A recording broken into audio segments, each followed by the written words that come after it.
existem diversas doutrinas surgindo, e não é pouca, né? É muita, muita, muita mesmo. Então, para quem não me conhece ainda, eu me chamo Denis, acredito que todo mundo me conhece. Tem alguém aqui que não me conhecia? Tem? Não, né? Talvez de vista, já viu por aí.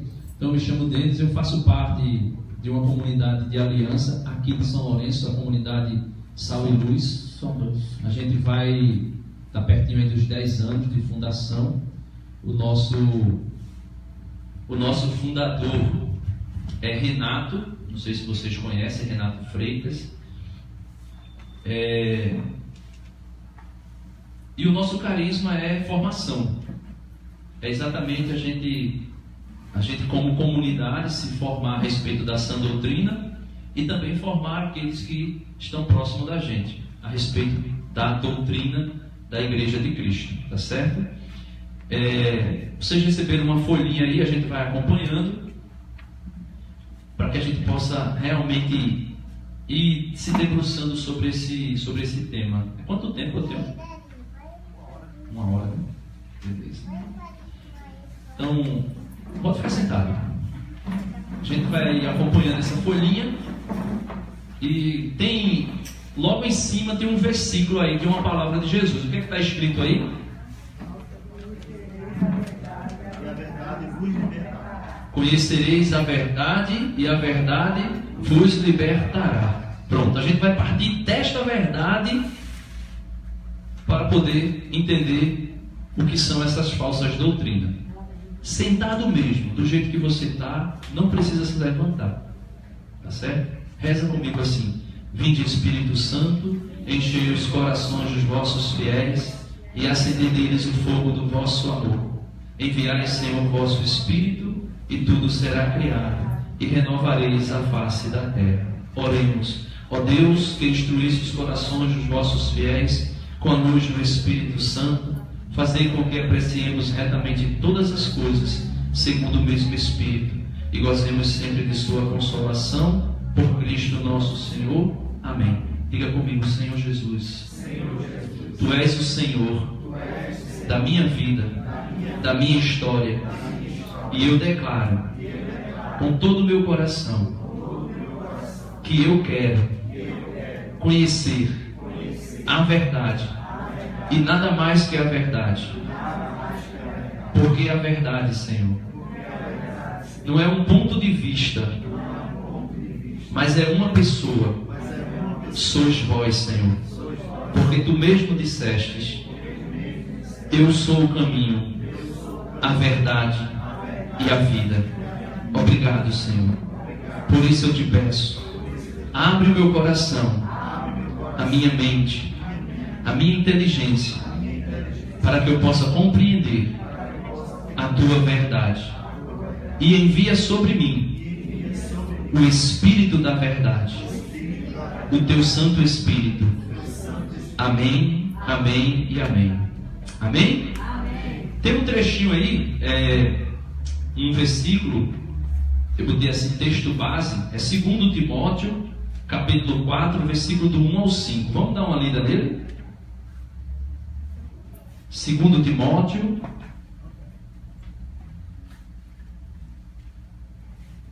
capítulo 4,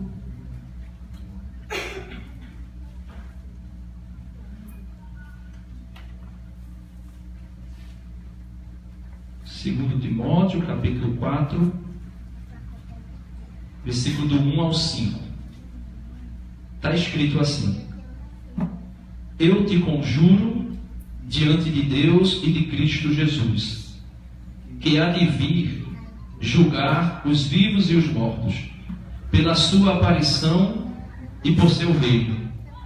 Proclamar a palavra, insiste no tempo oportuno e inoportuno, refutar, ameaçar, exortar com toda paciência e doutrina, pois virá tempo em que alguns não suportarão a sã doutrina, pelo contrário, segundo seus próprios desejos, como que sentindo comichão nos ouvidos, se rodearão de mestres, desviarão os ouvidos da verdade orientando-os para as fábulas.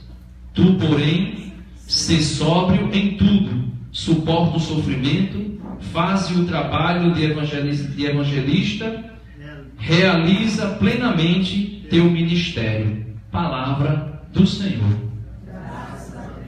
Então, irmãos, eu queria que a gente pudesse seguir a partir desse versículo.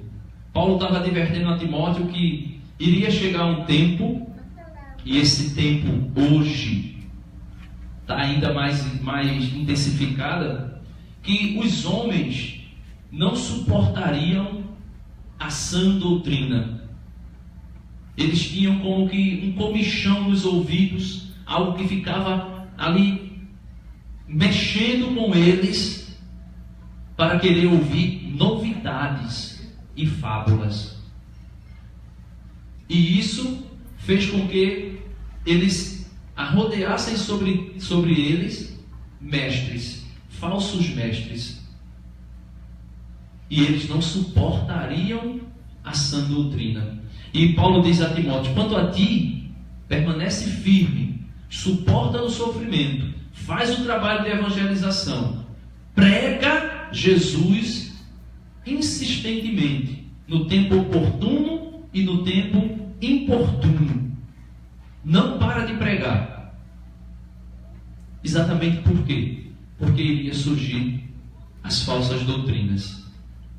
Surgiu na época, porque tem doutrinas aqui que a gente vai ver que é desde o início da igreja, falsas doutrinas desde o início da igreja, e também surgiu agora, e agora tem se intensificado ainda mais. Tá certo?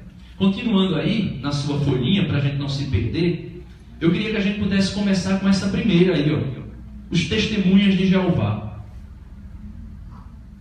Testemunhas de Jeová. Quem já ouviu falar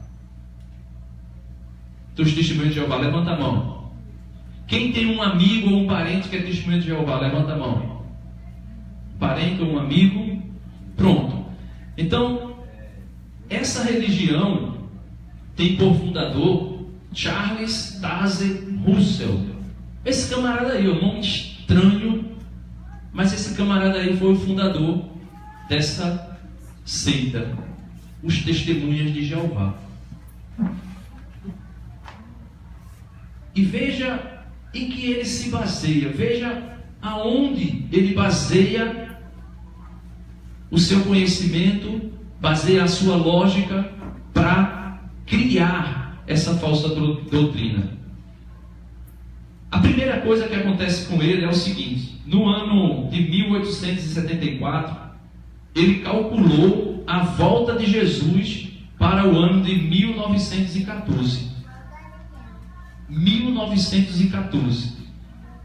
No finalzinho aí dessa questão das testemunhas de Jeová, lá depois do tópico 6, antes de chegar aos mormons, tem duas passagens bíblicas: Mateus 24, versículo 36, e Atos dos Apóstolos 1, versículo 7. Não precisa você abrir, depois você dá uma olhadinha em casa. Esse camarada, ele calculou que Jesus voltaria na sua segunda vinda. A primeira veio encarnado no seio de Maria, e na segunda vinda de Jesus, ou seja, quando Jesus iria vir para estabelecer definitivamente o seu reino e tomar a igreja, levar a igreja para estar consigo na sua glória, ele disse que Jesus voltaria em 1914. E não aconteceu, porque Jesus não voltou ainda. Mas por que não aconteceu? Não aconteceu porque nesses dois versículos aqui, Mateus 24, 36, o próprio Jesus diz que ele, o Filho de Deus, não sabia nem o dia e nem a hora que ele voltaria. Nem Jesus, enquanto estava aqui, ele como homem, nem Jesus sabia o dia em que ele retornaria. Ele diz: nem eu, nem os anjos do céu sabem o dia e a hora da volta do Filho do Homem.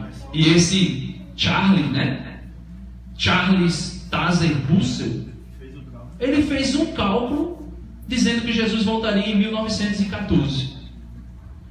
Em Atos dos Apóstolos, capítulo 1, versículo 7, os apóstolos, quando Jesus ressuscitou, perguntaram a Jesus: é agora que tu vais estabelecer o reino?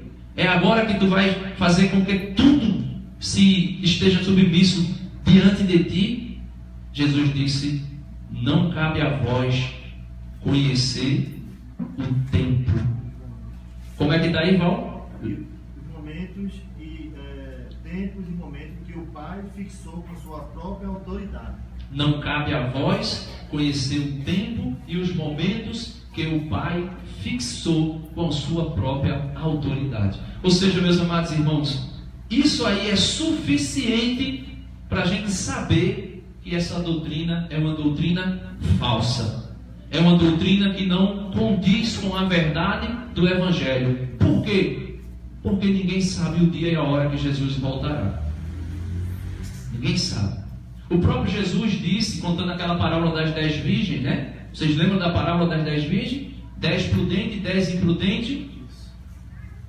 Ou melhor, 5 prudentes e 5 imprudentes. 5 se prepararam, guardaram o azeite, para que quando o noivo voltasse, elas estivessem com as suas lamparinas acesas, e 5 não. Então o noivo volta, no momento que elas não esperavam, e diz muito claro que as 10 estavam dormindo, quando se ouviu o anúncio que o noivo estava chegando, elas acordaram, as 5 prudentes prepararam as lâmpadas e foram ao encontro do noivo, e as 5 imprudentes começaram a dizer: olha, dai-nos azeite.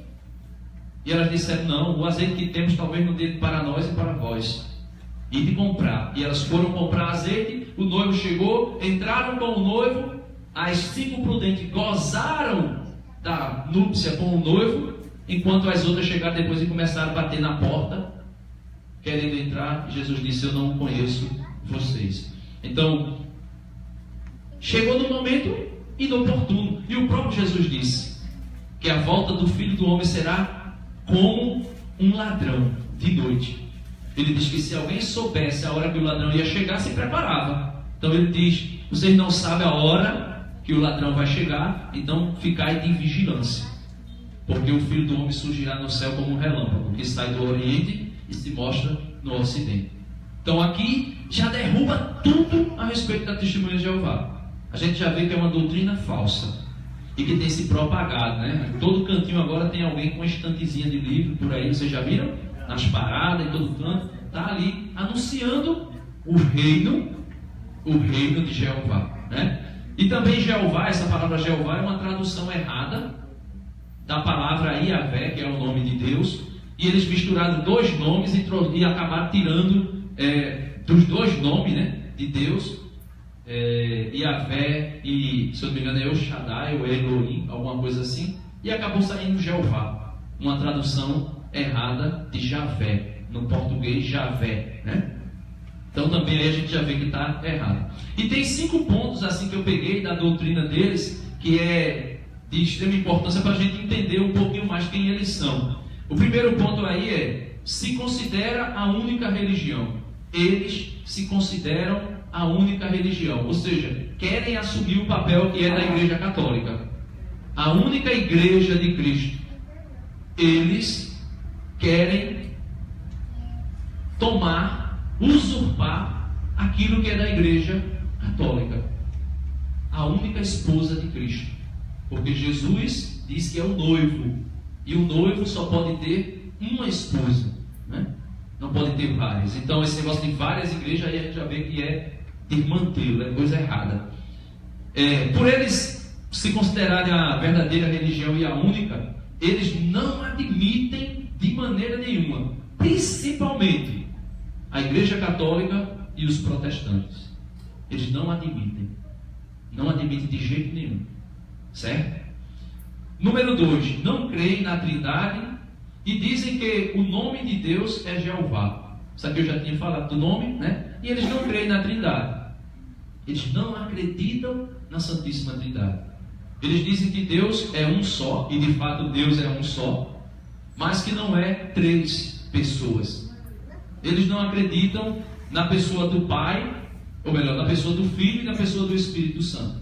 Eles dizem que Jeová é Deus, que o Espírito é a força de Deus que cria, que age, que faz, mas não é Deus, é a força de Deus agindo, e que Jesus, está no outro tópico mais abaixo, não é Deus, mas é um anjo, um arcanjo chamado Miguel, que foi escolhido dentre os anjos como filho de Deus para anunciar o reino de Jeová.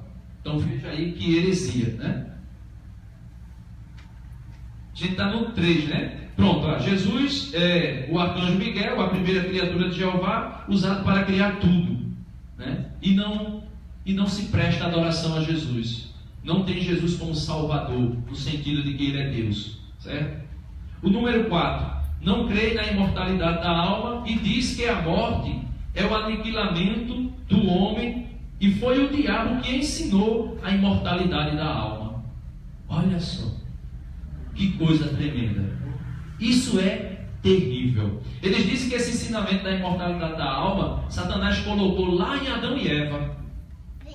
Quando Deus disse, se vocês comerem, vocês morrerão. Ele disse que aquela questão ali, né, da imortalidade da alma, foi Satanás que começou lá em Adão e Eva, colocando isso na cabeça de Adão e Eva, e isso foi passando de geração em geração, que a alma era imortal. Eles dizem que a alma é mortal. A alma é imortal. Por exemplo, todos os santos, com exceção de Nossa Senhora, com exceção de Enoque e Elias, que foram arrebatados em corpo e alma, todos os santos da igreja, com exceção desses 3, serão ressuscitados no último dia e terão o seu corpo glorificado e vai se unir também com a sua alma espiritual que está diante de Deus. Isso é uma verdade da nossa igreja. Isso é uma verdade. Então, eles dizem que a alma não é imortal, que a alma é mortal, que a alma morre. O homem morreu, acabou tudo. Número 5. A história é marcada por uma batalha entre Jeová e Satanás, que acabará com a batalha do Armagedon, Apocalipse 16:16. Essa batalha do Armagedon já aconteceu no sentido de que foi algo que João falou lá na época, para a época. E também, na questão escatológica, se fala da vitória, se fala do como é que eu posso dizer, a palavra fugiu agora, se fala da questão de Deus, na pessoa do Filho Jesus, ser entronizado, glorificado em toda a humanidade, pela questão da redenção de Jesus. Jesus tem diante dele todas as coisas submissas, tudo.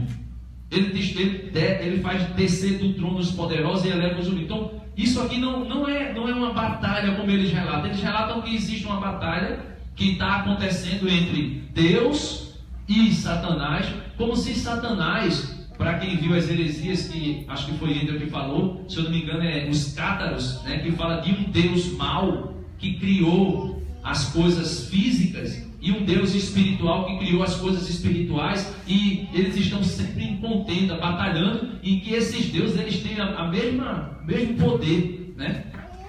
Tem o mesmo poder. Não é isso. Satanás já foi vencido. Ou melhor, desde sempre ele foi um derrotado. E lá na cruz Jesus aniquila todo o poder de Satanás. Santo Agostinho diz que ele é um cão amarrado. É bravo, mas é amarrado. Não pode fazer nada se a gente não der a ele o espaço. São Paulo, escrevendo aos Efésios, no capítulo 4, diz assim: não deis entrada ao demônio. Se você der entrada, ele usa e abusa, né? Então, isso aqui é fora de lógica, não tem como ser, né? O número 6 é: acredita no paraíso terrestre. E a respeito de acreditar no paraíso terrestre é o seguinte: a morte é a aniquilação, aniquila tudo. Morreu, acabou-se. Morreu, acabou. Então, quando Jesus voltar, só Deus sabe, né? Porque depois dele, depois de Charles, o outro, o sucessor dele, também calculou a volta de Jesus de novo e não aconteceu também. E ele mesmo calculou uma segunda, né? Em 1914, e depois ele também tinha dado outro número que também não aconteceu, ou seja, ele não chegou a passar pelas vergonhas de não ver acontecendo. Então, diz que quando Jesus voltar, ele ressuscitará as pessoas, aqueles que foram discípulos de Jeová serão ressuscitados e receberão um corpo novo e vão habitar aqui na terra, o reino será aqui na terra. Aqueles que não aceitaram Jeová, que não eram das testemunhas de Jeová, serão aniquilados, serão destruídos, deixarão de existir. Porque, como eles não acreditam na imortalidade da alma, não existe um inferno eterno, não existe um céu eterno. Então, a gente já vê que é de mantê-lo, é coisa assim para deixar a gente maluco. E eu não sei como é que as pessoas conseguem entender e aceitar isso. Mas eu tenho uma ideia, porque eles vão pegando trechos da Bíblia para ir de maneira isolada, colocando na cabeça das pessoas aquela doutrina que eles querem. Porque, por exemplo, Isaías fala de um tempo que o homem verá o leão pastar com o boi, a criança colocar a mão na toca da serpente e coisas desse gênero. Isaías fala de um reino. Isso aí tudinho a igreja entende e interpreta que é nos novos céus e novas terras que serão criados. Novo céu e nova terra. Como será isso? A igreja não fica especulando, que a gente não sabe como será, né? Mas a gente tem certeza que não vai ser aqui. E eles dizem que existe um número pequeno que vai herdar o céu para governar com Jesus lá no reino de Jeová. E esse número é 144 mil pessoas que ficarão lá com ele, com Jesus reinando no céu, governando o reino terrestre. Então a gente vê que isso são heresias, coisas muito além daquilo que a gente pode imaginar como doutrina. Eu vou correr porque a gente já está em 25 minutos aqui, né? Então agora, depois do testemunho de Jeová, a gente vai ver aí os mormons, né? Que é a igreja, eu coloquei aí, eu tinha errado, faltou colocar dos santos, né? É assim, ó, Igreja de Jesus Cristo, dos santos dos últimos dias, né? O fundador é Joseph Smith, e ele viveu em 1805 a 1844.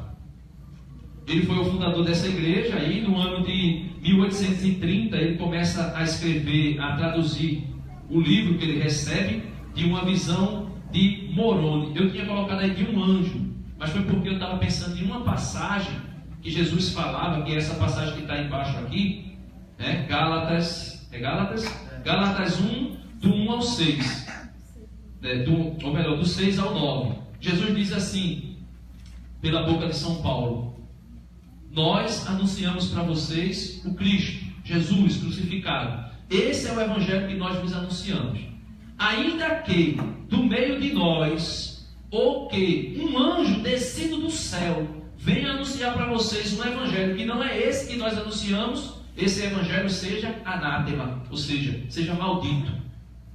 Então, não tem como existir outro evangelho que não seja aquele que a gente conhece, que a igreja, no seu ministério, fez o cânon, e são esses livros que a gente tem na Igreja Católica. Ele diz que, ainda que desça do céu um anjo para anunciar um evangelho diferente do que nós temos anunciado, esse evangelho é maldito. Então aqui já é mais do que suficiente para a gente ver que os mormons também não condiz com a fé cristã. Ó, esse livro aqui é o livro dos mormons. Livro de Mormon, Doutrina e Convênios, pérola de grande valor. Isso aqui eu ganhei. Ganhei de uma amiga minha, que é dessa igreja. Tem aqui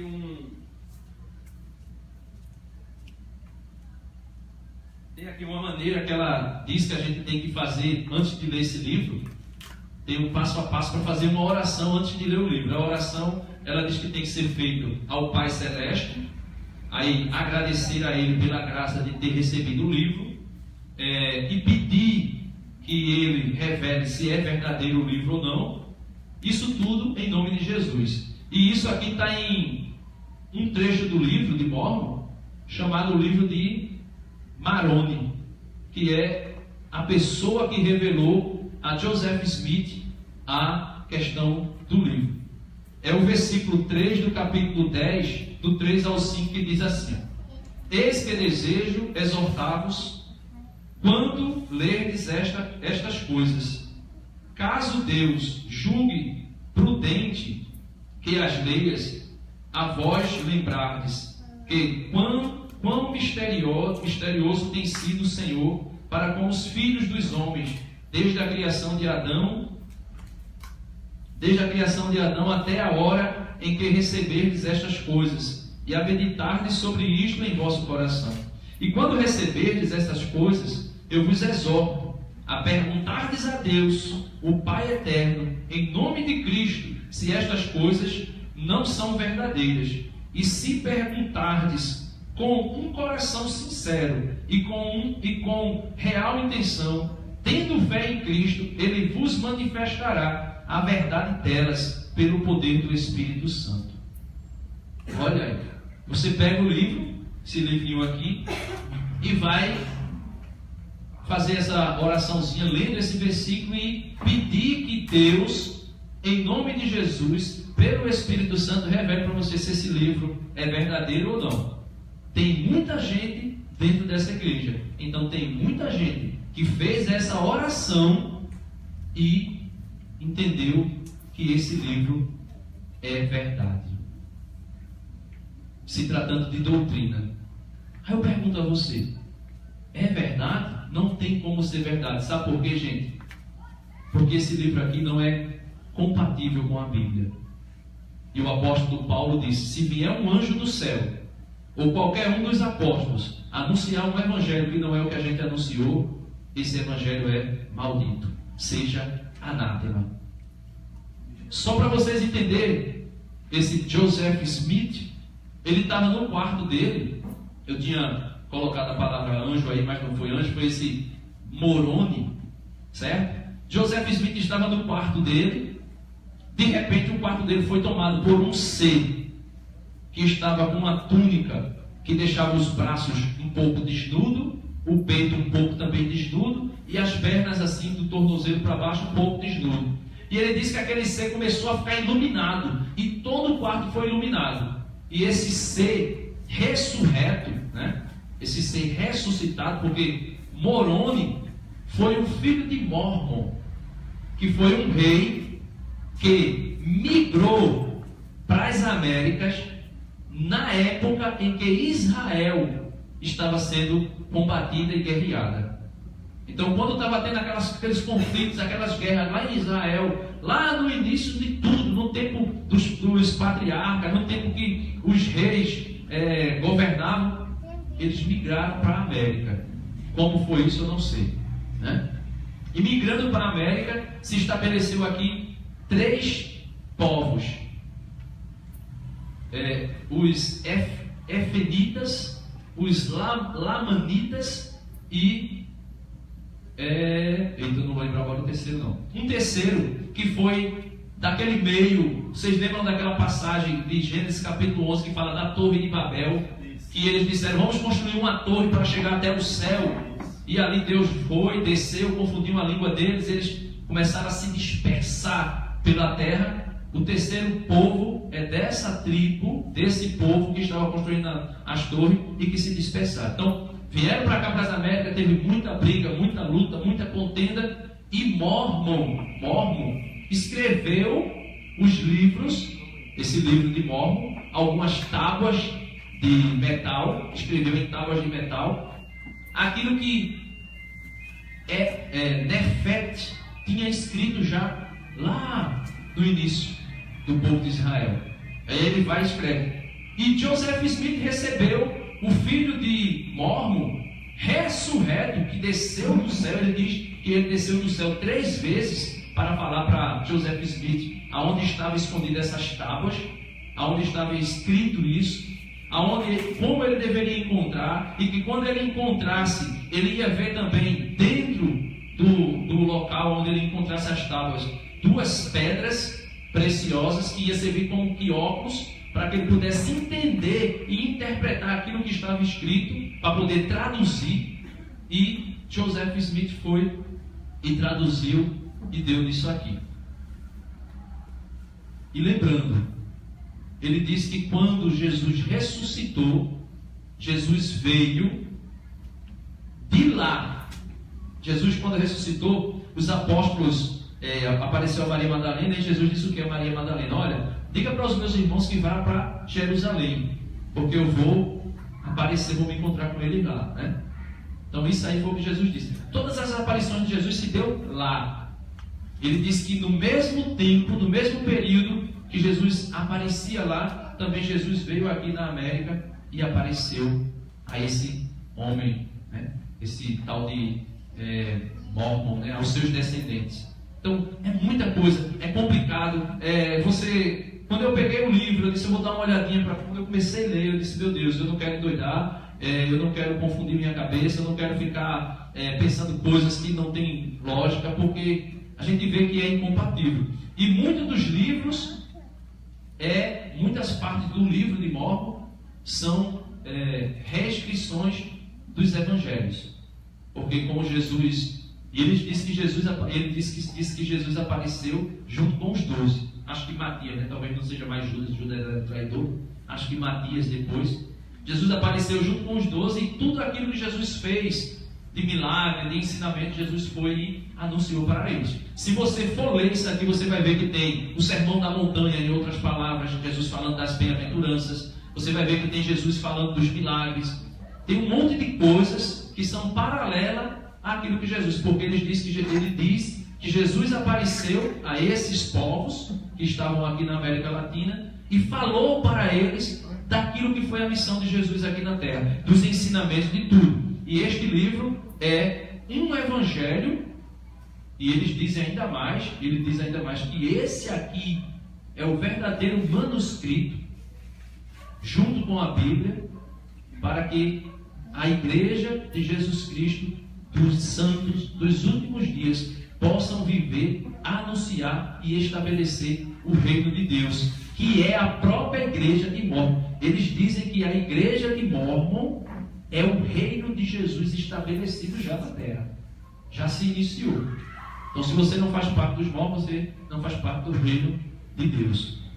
Então, veja, são falsos profetas que vão surgindo, trazendo coisas fantasiosas. Esse Joseph Smith, ele não gostava de ler a Bíblia.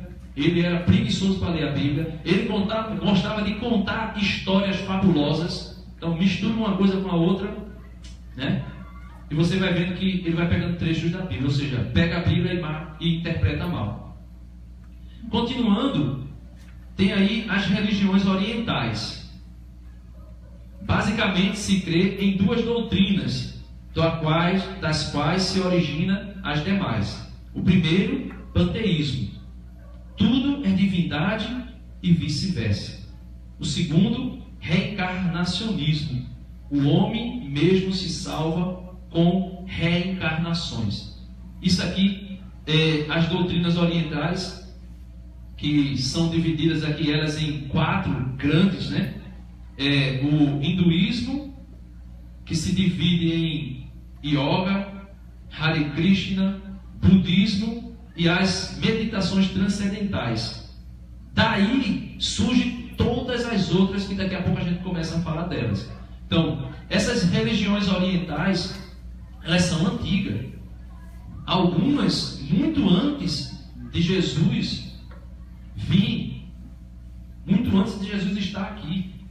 E no tempo de Jesus aconteceu, olha, muitas confusões a respeito dessas doutrinas aqui, dessas 2 doutrinas. Eu não sei se vocês lembram, mas acredito que quando o Andrew estava falando, Andrew deve ter falado também, talvez, do arianismo, né? Que nega a pessoa de Jesus, né? Isso, nega Jesus como Deus. E eu não lembro agora as doutrinas, também faz um tempinho que eu fiz um estudo sobre isso. E muitas dessas doutrinas, uma que chama adocionismo, se eu não me engano, que fala que Jesus não era filho de Deus, mas se tornou filho de Deus depois que foi batizado, né? Também tem isso aí. Então, no início do cristianismo, existiam muitas falsas doutrinas que eram exatamente resquícios desses pensamentos aqui. Desses pensamentos. A gente tem um padre da igreja. Quando eu falo padre da igreja, eu estou falando dos antigos bispos ou dos antigos padres, aqueles lá dos princípios, Santo Irineu, Santo Ambrósio, Santo Inácio de Antioquia, Alexandre e tantos outros. Tem um homem que não foi canonizado, que poderia ter sido, chamado Orígenes. Vocês já ouviram falar de Orígenes? Existem alguns escritos dele que a igreja tem. Orígenes ele não foi canonizado dentro da igreja como santo por dois principais motivos. O primeiro é que ele acreditava na época que a alma era pré-existente do corpo, pré-existente da pessoa, ou seja, que as almas existiam lá no céu, e quando a pessoa era gerada no ventre, aí Deus pegava uma alma e colocava naquela pessoa. Não. A verdade é que quando o óvulo é fecundado pelo espermatozoide, naquele ato ali acontece a criação do homem toda, alma e corpo. Se inicia tudo ali tudo acontece. Então Orígenes pensava que a alma era pré-existente, que existia lá no céu, que estava por lá, e que depois Deus introduzia em um corpo. Ia aparecendo gente nascendo, Deus introduzindo. E o outro fato é que ele, por ter dificuldade de manter a castidade, de ser casto, diz que ele se mutilou. Ele se mutilou, se castrou. Porque ele queria ser fiel ao celibato, e por esse motivo ele se mutilou. Isso impediu também dele ser canonizado. Então, essas religiões orientais, elas estão aí dentro dessas duas principais doutrinas. Crer que tudo é a divindade e que a divindade está em tudo. Tem um evangelho apócrifo, eu já li, o evangelho de Judas, que diz assim, já dá para a gente ver que era essa ideia, porque o evangelho de Judas também é bem antigo, essa ideia do panteísmo estava mexendo com a igreja primitiva. Diz que esse Judas, que ninguém sabe se é Judas Iscariote, se é outro Judas, não sei, ele escrevendo o evangelho diz assim: corte um galho e você verá Deus. Levante uma pedra, debaixo de uma pedra geralmente tem algum inseto, e Deus estará lá. Ou seja, ele estava dizendo que a criação é Deus, a criação não é Deus. A criação é a criação. Deus é Deus, Deus é eterno, e dele ele fez existir todas as coisas. Ele cria tudo do nada. Ele cria. Então, nada que é criado é Deus. Santa Teresinha dizia assim, que eu não me prenda a nenhuma das criaturas, para que eu não deixe de te amar e te servir como eu devo. Então, qualquer coisa criada não é Deus. E eles acreditavam que Deus é tudo e está em tudo. Isso não é assim, né? Porque se a gente começar a pensar que as coisas é uma parte de Deus, a gente vai começar a ver Deus se deteriorando. Então Deus deixaria de ser Espírito perfeitíssimo e eterno, né? Então não tem como. E essa questão da reencarnação, são duas doutrinas terríveis. A reencarnação, ela destrói o sacrifício de Jesus na cruz. Destrói no sentido de dizer que ela é tão mentirosa que ela diz que Jesus não salvou ninguém. É o homem que se salva. E se salva como? Reencarnando várias e várias vezes.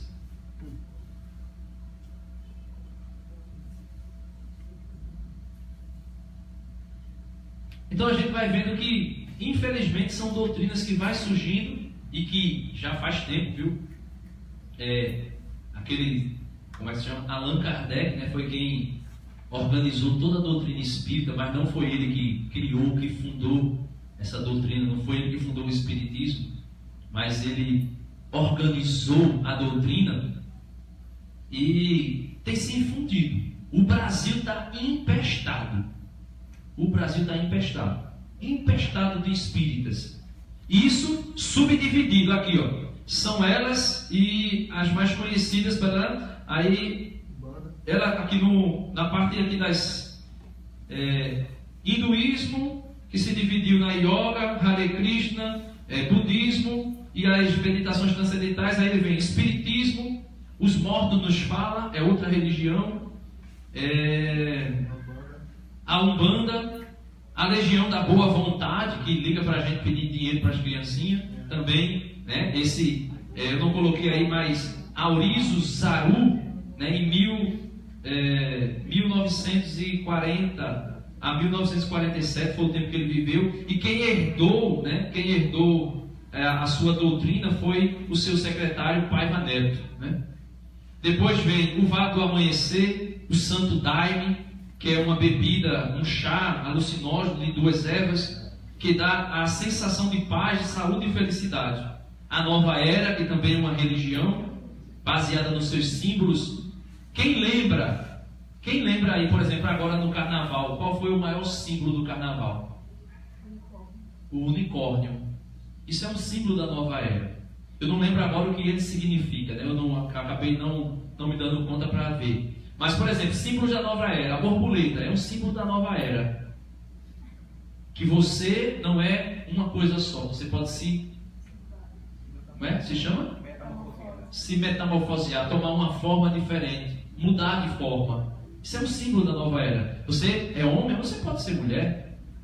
Você é mulher, você pode ser homem. Você pode ser o que você quiser, né? Isso é um símbolo da Nova Era. A borboleta também. Aquele, né, que os japoneses usam, né, que é um círculo, metade branco, metade preto, uma bolinha branca no preto e uma bolinha preta no branco. Aquele símbolo ali significa dizer que o mal e o bem subsistem, né? É um símbolo da Nova Era. O mal e o bem têm a mesma proporção, e dentro do bem, ou seja, dentro de Deus existe um pouco de mal, e dentro do mal, por mais mal que seja, existe um pouco de bem. Isso é mentira. Não há, a Bíblia diz, não há comunhão entre a luz e as trevas. E ele diz: vocês são filhos da luz, comportai-vos como filhos da luz. Vocês não são das trevas, vocês são do dia, né? A Umbanda a gente conhece, tem muitos por aqui, a gente conhece bem, né? Tem vários orixás. Eu não anotei aqui, também não lembro o nome agora, por incrível que pareça, sumiu da cabeça, mas tem 3 que representam o Pai, o Filho e o Espírito Santo. Eles cultuam os ancestrais. Tem alguns, tipo, por exemplo, talvez vocês já ouviram falar, Exu Caveira, Exu não sei o que de 7 lança, Exu, não sei, esses Exus aí, né? E o que foi que aconteceu? Quando eles vieram para o Brasil, aconteceu uma coisa chamada sincretismo religioso. Os africanos querendo cultuar seus ancestrais, e para fazer isso a igreja impedia, não permitia, a igreja nunca permitiu outras doutrinas dentro dela. O que foi que eles começaram a fazer? Para cultuar os seus orixás, eles começaram a associar imagem de santos aos orixás. Corre Damião, São Jorge, aquele que a gente diz que o pessoal diz que vê na cruz, né, que é uma lenda também. Além da questão de ver Iemanjá, que é Maria, né? Santa Bárbara. Então tem muitos. Eu não lembro os nomes, eu sei que tem, se eu não me engano, uma hierarquia de mais de 10.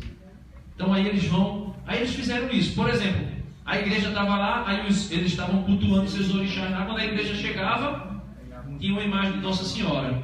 Só que dentro da imagem de Nossa Senhora, ali tinha outras imagens ou alguns símbolos que representavam os orixás. Uma coisa muito grande e que se faz muito no Espiritismo é o seguinte: é a questão do atestamento de alma. A pessoa desencarnou, mas está vagando por aí, não encontra paz, aí os familiares vão lá na sessão, o atestador de alma invoca aquela alma que está desencarnada, outra pessoa que é adestrador também começa a orientar aquele espírito a fazer obras de luz, ou também quando um familiar quer saber se aquela pessoa está bem, ele invoca aquele espírito e aquele espírito encarna na pessoa e a pessoa começa a falar com o parente. E o pior é que aquele espírito, por ele ser um espírito diabólico, ele começa a imitar até a voz da pessoa e a pessoa passa a acreditar. Cirurgias espirituais acontecem, trabalhos espirituais, na área do candomblé principalmente, para arrumar marido, para separar casal, para ganhar dinheiro. São tantos, tantos e tantos. E a principal dela, o principal de tudo mesmo, que a gente vê que é incompatível, muito incompatível, e o mais grave, o que tem mais atuado aqui no nosso meio, é o espiritismo. E por eles falarem, porque eu vi num carro assim uma frase: não tem como você achar que é algo errado. Você pensa que é algo de Deus. Você pensa que faz parte da doutrina católica ou que faz parte da doutrina de Jesus. Ele diz assim: Espiritismo, eu vi no carro, Espiritismo, nossa escola, Jesus Cristo, nosso mestre. Aí você, quem é o mestre? Jesus. Então, se Jesus é o mestre, o Espiritismo é a escola de Jesus. Então, eu vou lá, não tem problema nenhum. É coisa de Deus, né? Não tem, é coisa de Deus. É coisa de Deus.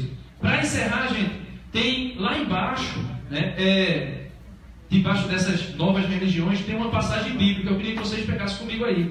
Deuteronômio, capítulo 18, versículo do 9 ao 14. Deuteronômio 18, do 9 ao 14. Todo mundo achou? Eu não lembro qual é o número aqui do catecismo, mas tem um número aqui, desse livro aqui, que é o livro da nossa igreja, que é aqui, vamos dizer que é como se fosse a doutrina católica, como se fosse não, é a doutrina católica mastigada e explicadinha pra gente. Aqui nesse livro tem alguns pontos, alguns parágrafos que fala, por exemplo, da superstição, da invocação dos mortos e coisas desse gênero, que a Bíblia fala também. Aí eu quis trazer a Bíblia porque as pessoas não têm muito hábito de ler o catecismo e também não tem o catecismo em casa. Deuteronômio capítulo 18, Deuteronômio 18, versículo 9 ao 14. Eu vou ler, tá certo? Escuta aí, por favor. Diz assim: quando entrares na terra que o Senhor teu Deus te dará, não aprendais a imitar as abominações daquelas nações. Que em teu meio não se encontre alguém que queime seu filho ou sua filha, nem que faça presságio, oráculo, adivinhação ou magia, ou que pratique encantamentos, que interroguem os espíritos ou adivinhos, ou ainda que invoquem os mortos. Pois quem pratica essas coisas é abominável ao Senhor, e é por causa dessas abominações que o Senhor teu Deus as desalojará em teu favor. Tu serás íntegro para com o Senhor teu Deus. Eis que as nações que vais conquistar ouvem oráculos e adivinhos. Quanto a ti, isso não é permitido, porque o Senhor, isso não é permitido por o Senhor teu Deus. Então Deus não permite esses tipos de trabalho. Invocação dos mortos, invocação de espíritos, adivinhação, magia, feitiçaria, essas coisas são tudo abomináveis por Deus. Deus abomina. Infelizmente, quando eu era ministro, eu digo infelizmente não por eu ser ministro na época, mas infelizmente quando eu era ministro eu estava falando uma vez na matriz aqui em São Lourenço a respeito disso, de pessoas que vêm à missa, participam da missa, mas depois da missa ou em outro dia da semana vai lá no centro de Seu Lira, centro espírita de Seu Lira, ali, Mas lá eles, é Jesus, é tão bonzinho, o amor, e não sei o que, e papapá, e os espíritos, e não sei o que, isso é pro bem, não é pro mal. Vocês já ouviram falar de uma coisa, mesa branca e mesa negra. Tanto um como o outro, é proibido, a igreja não permite, Deus não permite, é proibido. Então, infelizmente, tem pessoas que é católica, mas não consegue ser católica até o osso, feito de meu irmão ali. Não consegue ser católico até o osso. É católico, mas tem um pezinho no espiritismo. É católico, mas tem um pezinho na Umbanda. É católico, mas gosta de visitar outras igrejas. É católico, mas frequenta testemunho de Jeová. É católico, mas frequenta não sei o quê. Ou você é católico ou você não é católico. Eu fui em muitas igrejas. Fui em muitas.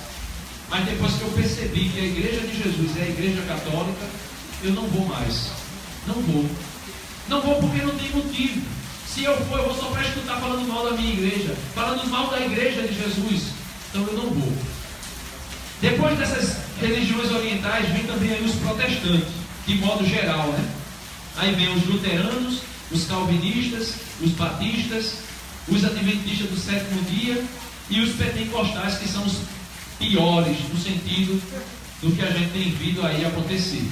Então, por exemplo, luterano, aqueles que lá no início da chamada reforma, que isso não é reforma, foi um cisma, se dividiu a igreja por conta de heresias que Lutero queria colocar dentro da igreja e queria tirar coisas da igreja. Então aconteceu uma divisão na igreja e as pessoas usam a expressão reforma. Não foi reforma, foi, vamos dizer que uma bagunça.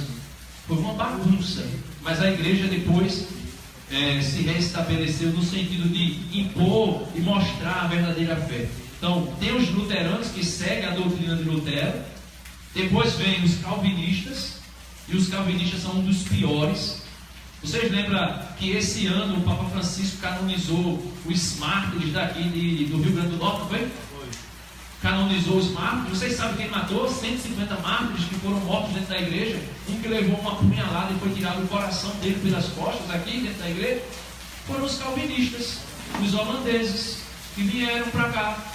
Eles acusam a igreja na Idade Média, e a Inquisição matou não sei quantos. Eles mataram talvez muito mais, talvez, mas com certeza muito mais do que a igreja matou.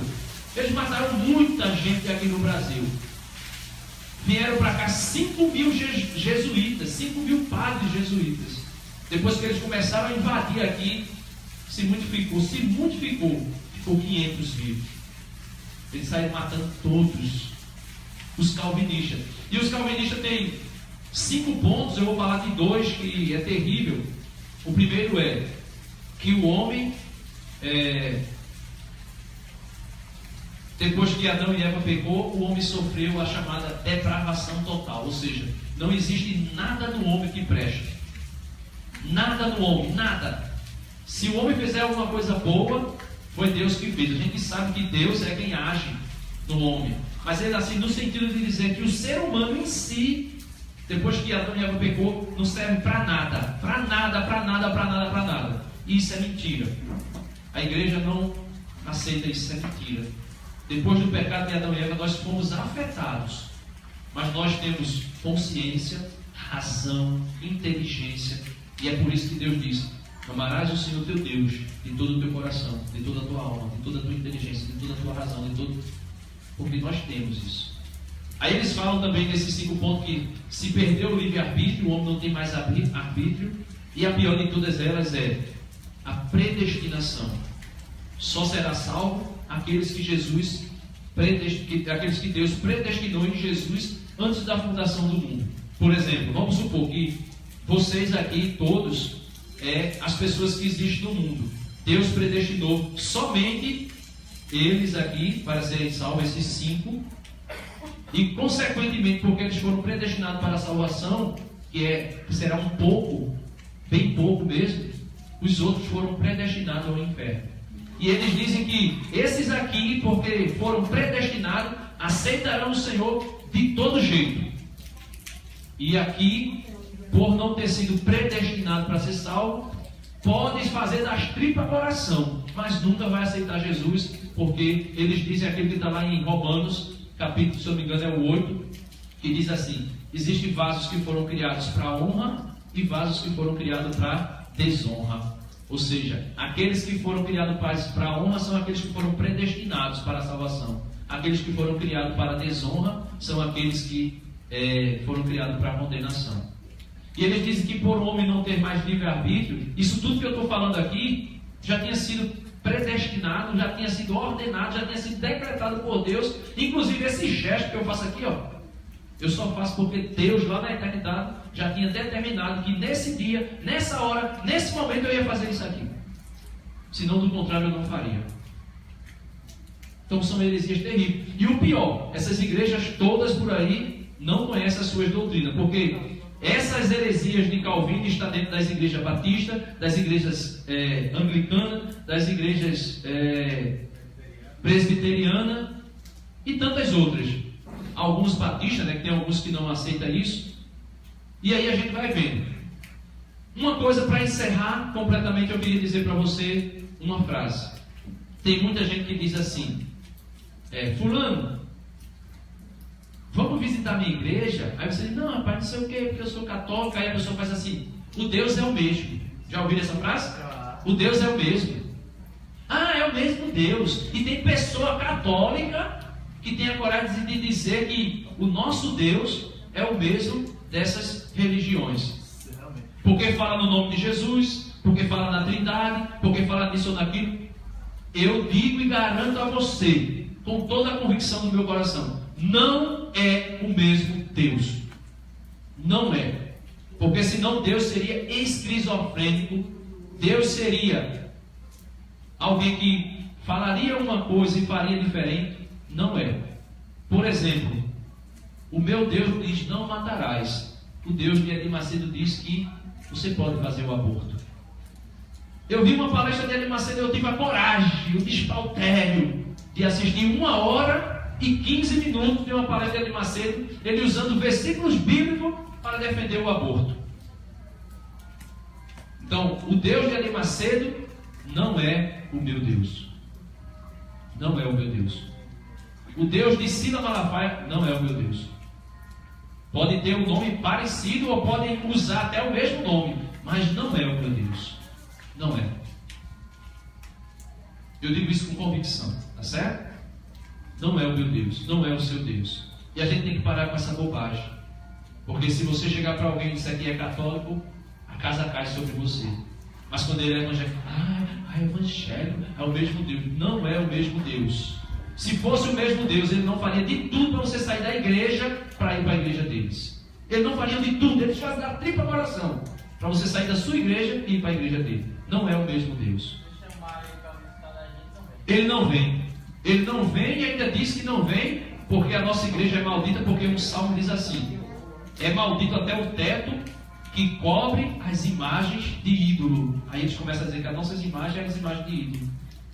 Isso aí provavelmente deve ter um tema ainda, não sei se já teve, né, sobre imagem. Se não tiver, é bom colocar. Então é isso aí, gente, tá certo? Então não é a mesma coisa. Deus é um só. E ele não é adúltero, ele só tem uma esposa. Jesus só tem uma esposa. E a esposa de Jesus Cristo é Igreja Católica Apostólica Romana. Tem algumas igrejas que não seguem a liturgia romana, mas que é católica, que é aceita pela igreja, né? Algumas, tá certo? Que é a igreja católica também, só não é romana, só não segue a liturgia romana. Amém? Alguém tem alguma pergunta para a gente encerrar? Nada? Nenhuma perguntinha?